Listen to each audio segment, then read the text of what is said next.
Hi, Eddie Lorton, Council. Now, I ended up addressing Bob's question earlier if I'd gone to any of these meetings.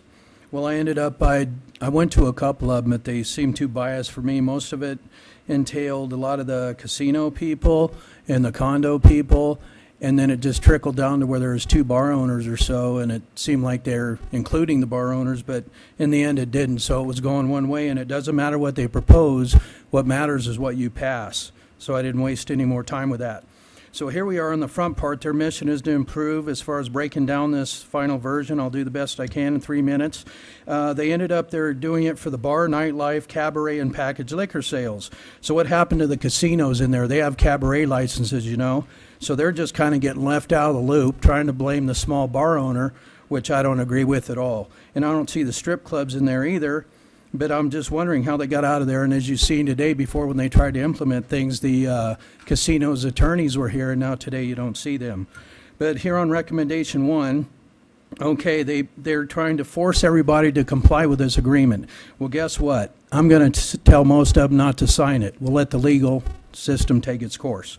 Because if it was so legal, why would you have to sign anything? If you're speeding or committed a crime, you don't have to tell somebody or have them sign anything. If it's so legal, let's have them implement it, because in my mind and people I've talked to, it's against case law, dram shop laws, where they want to make you responsible for what occurs outside. There's different things that go against this state's laws, and I want to make sure that's not broken, because it's going to be a can of worms, especially back through this agreement where they say they're going to introduce legislation on us being civilly responsible more for outside. Watch the can of worms you open, because that will include casinos.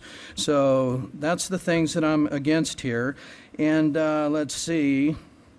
So in other words, once they implement this agreement, it's going to pretty much have their way. We've had like a problem with 2 bars pretty much as the base of it. And so all of a sudden they're going to have their way to, if there's a fight outside of one, they can shut them down if they want to. So I don't agree with most of this agreement. There's a couple ideas further through it, but when they end up getting code enforcement involved, most buildings are grandfathered in. Like I was on the first committee that we had, the only thing we implemented was the no drinking outside signs, which we put in. And then they said there was no other committee, and then they started this one, which consisted of everybody except for the true people in the business that know the business. And there have been some irresponsible parties, I agree, but because of 2 people, this is going to shut everything and everyone down over, because of the people that moved into this town when the bars and casinos were here long before they were, and now they want to complain about it. You move next to a train, believe it or not, a railroad track, there's going to be a train. So that's part of the problem. So they're trying to force them all out of business. And then, but that's the thing, when they're not including casinos because they have cabaret licenses, I don't understand it.